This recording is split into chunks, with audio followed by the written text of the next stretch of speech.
안녕하세요. 제가 이번에 가지고 온 종목은 한국 BNC를 가지고 왔습니다. 자, 요즘 한국 BNC뿐만 아니라 제약바이오에 대한 뉴스가 이전보다 훨씬 더 많이 긍정적으로 전체적으로 나오는 거 확인할 수 있죠.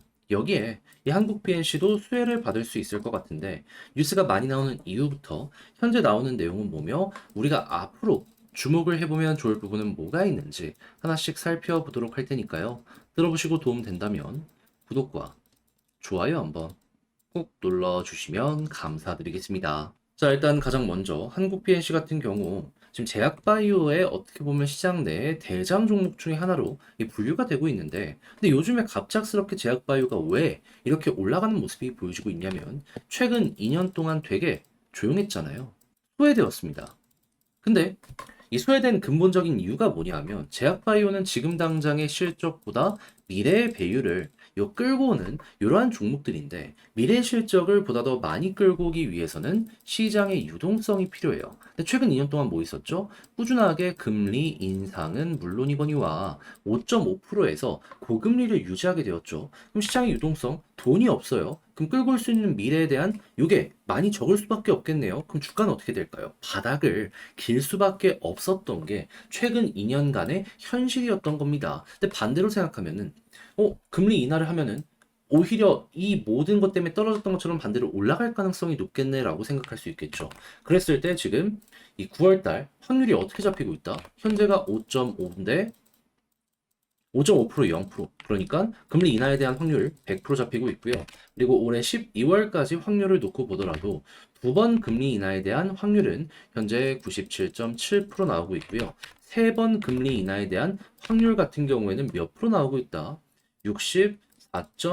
그러니까 앞으로 금리 인하가 계속되면은 제약바이오는 무조건 갈 수밖에 없다라고 사람들이 생각을 하다 보니까는 이렇게 다수의 제약 바이오 관련해다가 뉴스를 내놓고 있는 것이고, 그러다 보니까 관련 종목들이 벌써부터 대장 잡히면서 올라가는 모습이 보여지게 되었다라는 겁니다. 그럼 앞으로 금리 인하가 계속되면은 이 흐름은 가파르게 올라가면 올라가지 떨어지지는 않겠죠. 자, 그랬을 때 제약 바이오의 요즘에 가장 핫한 테마가 비만 테마인데, 여기에 중심에 있는 한국 BNC는 어떻게 될 가능성이 높다. 그 중에 일부 점유율이라도 끌어올 가능성이 높기 때문에 미래는 상당히 밝아 보일 수 있다. 그러면 비만약 관련해가지고 연구개발이 정확하게 어느 지점에 있는지 확인하는 것도 좋지만, 그냥 테마성으로 엮이면서 제가 말씀드린 이 내용이랑 같이 움직이는지 이걸 우선적으로 보시는 게 가장 좋지 않을까 싶네요. 이렇게 해서 하반기가 되게 좋을 것 같은데, 최근에 하나 다시금 이 테마가 엮인 게 무엇이다? 얘가 대마를 원료로 해서 의약품 하나 만들고 있는 거 있잖아요. 근데 대마가 미국의 이 민주당의 해리스 부통령 이 테마로 엮이면서 미국 대선 관련 테마로 최근 다시 떠오르는 거 보여주고 있습니다. 근데 이 언론사마다 오차 범위는 다 다르긴 하거든요. 근데 중요한 건 뭐다? 얼추 비슷해지기 시작을 했다라는 거예요. 그렇다면은 11월까지 대선이 진행이 될 텐데 11월까지 금리 인하까지 엮이게 되면 뭘 원하든 네가 좋아하는 거 하나는 여기 있네 라는 느낌이 여기에서 어필될 수가 있기 때문에 자연스럽게 한국 BNC 바닥 잡히는 건 물론이거니와 이런 것들 때문에라도 추세가 한 번 더 잡힐 수도 있겠구나. 요거 한번 생각해 보기 좋을 것 같습니다. 자, 그러면 현재 위치에서 수급과 차트도 한번 살펴보도록 하면, 수급적인 부분 여기 바닥에서 외국인 기관 사모으기 시작했습니다. 이 종목은 외국인이 바닥에서 사모으고 위에서 매도를 반복한 종목 중에 하나거든요. 그러면 이들이 다시 한번 컴백을 한다면 나름 현재 위치 기대가 된다라는 거 요거 짚을 수 있고, 그런 상황 속에서 이제 21선 여기 좀 보면 좋을 부분이 뭔 게, 지금 여기를 중심으로 왔다 갔다 하고 있잖아요. 근데 볼린저 밴드 상단도 돌파를 못 하고 있단 말이에요. 근데 만약에 여기 이탈하면 어떻게 될까요?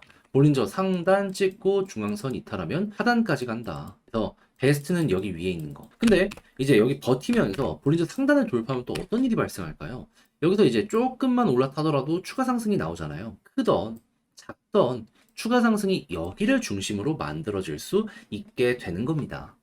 그렇게 해서 나는 만약에 짧게 보고 싶다라고 하신다면 여기를 완벽한 예시로 보면서 이탈했다? 그러면 정리하시면 되고요. 만약에 나를 조금 더 길게 끌고 가려고 한다 하면은 요게 이제 이평선들이 벌어지기 시작을 할 거거든요. 그랬을 때 10일과 21선도 벌어지게 될 겁니다. 마냥 여기처럼. 그러면 이제 11선이 보통 큰 역할을 많이 하는 요 역할들이 있었기 때문에 11선 이탈 전까지 보고 있으시다가 이탈하면 정리하는 식으로 여기에서도 마무리 한번 해보시면 될 것 같습니다. 그러니까 11선은 상승 이후에 보시면 좋을 만한 핵심 타점이다라는 거예요. 그래서 지금 말씀드린 건 취향껏 한번 보시면 좋겠네요.